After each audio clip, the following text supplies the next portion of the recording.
dyan, yung special power of attorney, nagbibigay po ng karapatan sa inyong kapatid upang siya na ang magsanla niyan. At pag naisanla yan, dahil sa special power of attorney, tuloy-tuloy na po yan, wala na po kayong magagawa pa. Maraming salamat. Oras, 17 minuto, makalipas po ang 10 ng umaga. Si Batas, Attorney Batas Mauricio pa rin po ang inyong nakakasama.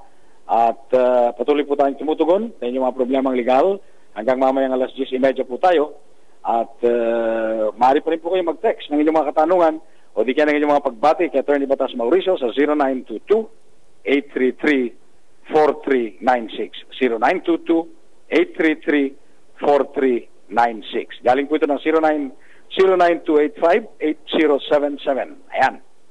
Sabi niya, binabati ko po pala dyan sa sino to? Santa Maria Dumaran na si Andrew Gutierrez.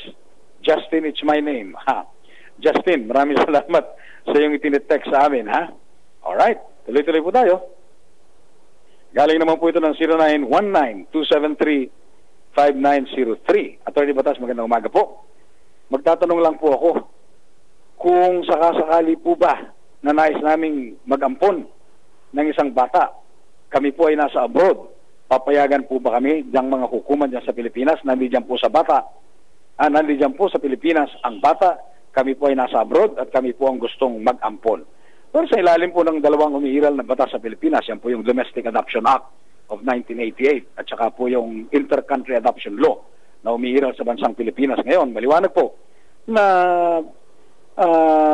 po pwedeng mag-ampon ang mga Pilipino o di kaya mga foreigner na nasa labas ng bansa ng mga batang nandito sa Pilipinas. Opo, hindi po pwedeng pigilan kung sila po ay kwalipikado. Ano ba ang kwalifikasyon ng mga mag-aampon ng mga bata? Kaya yung mga mag-aampon ay nandito sa Pilipinas o nasa labas ng bansang Pilipinas. Unang-una, kailangan po sila of good moral character. Ibig sabihin, may katibayan na mabubuting tao sila. Pangalawa, meron po silang sapat na hanap buhay. Ibig sabihin, meron silang kinikita na ipagsusuporta sa bata. Pangatlo, na yung kanilang mga anak, kung sila may mga anak na lagpas ang edad 10 taong gulang, ay dapat pong nagbibigay din ng pagsang-ayon diyan po sa pagsang-ayon diyan po sa pag-ampon na yan. Okay?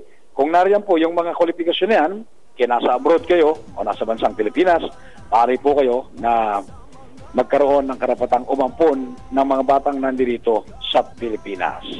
Maraming salamat. Tuloy-tuloy po tayo. Alright? Si Attorney Batas Mauricio pa rin ang inyong nakakasama. Tumutugon po sa inyong mga problemang legal at mga katanungan sa batas. Dito lamang sa ating palatuntunan, kakampi mo ang batas sa DYKA 801 kHz live and direct mula po sa San Jose Antique, sa Catholic Media Network. Ayan.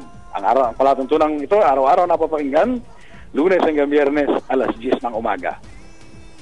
Ito po sa pangkatanungan, pinadala pa rin sa 0922-833-4396. Galing po ito sa 0918-391-0491. Sabi niya, good day, Attorney Batas. Ito na po ang policy number CM355-7217 and retirement number December 6. Ano to? Retirement number DE6792 of Mrs. Basilia P. Altar, which I texted you yesterday, seeking for your assistance regarding her GSIS pension. Thanks and God bless. Salamat din po. Noted. Bibigyan po namin ng pagtugon. Ito pong problema na ibinudulog niyo sa amin sa Government Service Insurance System. Galing naman po ito